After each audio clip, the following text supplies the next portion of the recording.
back to the channel. I'm Chase, and we're at it again today because more news just keeps coming out on Zoe Quinn. I swear this channel's turned into the Zoe Quinn channel. I have so many other video ideas, but just things keep coming out on this woman and what she's done and everything. So I have to cover it. So more information we have from the post-millennial, from good old Anna Slats again, over there, just doing a great job. Like, she's the real journalist here. I'm just the monkey reporting stuff. So let's dive in. What we have here are DMs between Alec Holwoka and an unknown source. To set the landscape here, this is at the dawn of Gamergate. So Aaron, I believe his last name is Gajonitz. It's hard. He has a crazy last name, and he had just written his blog post about Zoe Quinn, and basically he lays out that the TLDR, she was a lying, cheating whore.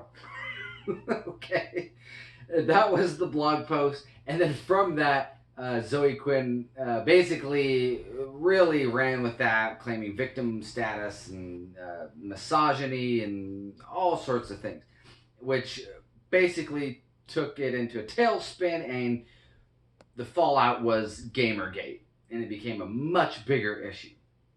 So this right where we are right now is where we're picking up on these DMs between Alec and this unnamed source, or this unnamed person in the DMs, who I actually really like.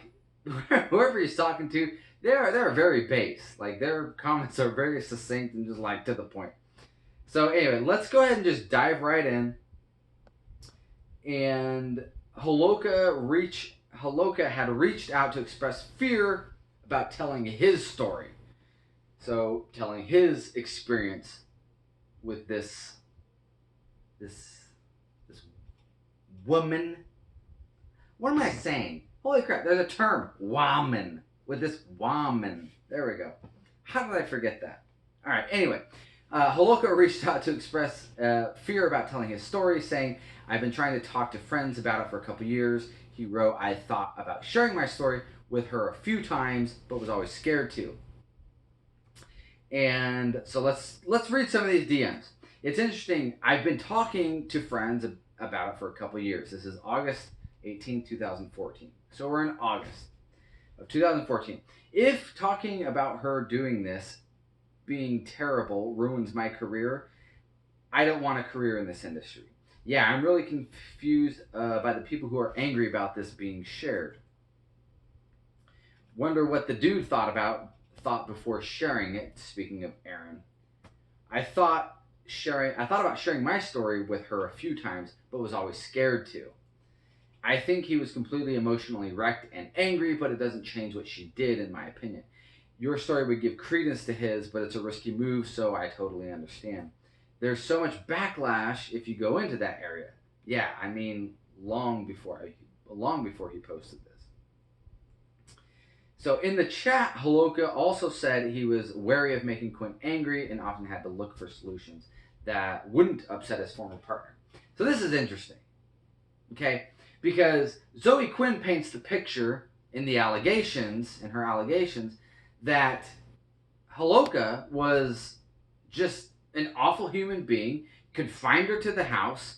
He was very verbally abusive, sexually abusive, physically abusive, all the abuses you can think of. That's what Alec Holowka was. So let's see what Alec Holowka says in a private DM that's not public. This isn't some Twitter thread that Zoe did that put out, just putting it out there. This is between him and obviously somebody who he considers very close and a friend. This is him opening up. There's no public reason. There's no monetary gain or recognition for doing this. This is just him confiding in somebody. So let's see his side of the story. And let's see actually how it matches up with Aaron's blog post that he wrote about Zoe Quinn. The TLDR on that again was she's a lying, cheating whore. Alright, let's go. She said she got into social justice for revenge, which is weird to me. That's what his friend said. Another time we went out to this Yuri's night thing. She just got wasted and was hitting on all kinds of people. That corroborates with Aaron's story. It was super weird to me, like people I was in a relationship with being flirty with other people. I was trying to not be judgmental. She kept going to the bathroom saying a girl was hitting on her, and after like 3 or 4 times I was like, you want to just make out with her? Because if you really want to, go for it. And she did this whole, no, I only want to be with you, blah blah, and then kept going back to the bathroom. Later, she had a huge breakdown about how everyone hits on her and it's so unfair and evil. And I really wanted to say, like, maybe don't be as flirty then, but I knew that would be something she would freak out over. So instead I said, maybe there's something we can do together to avoid these situations. And she freaked out on me anyways.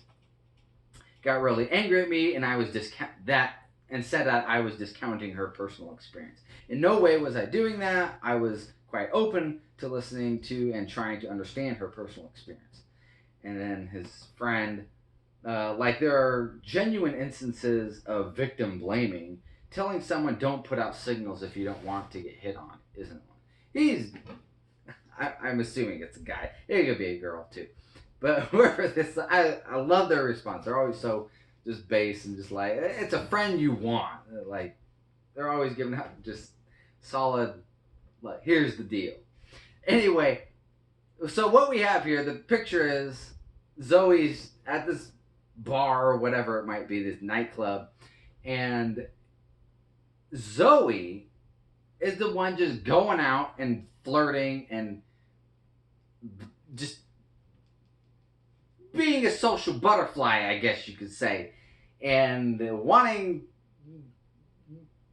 not trying to avoid situations in which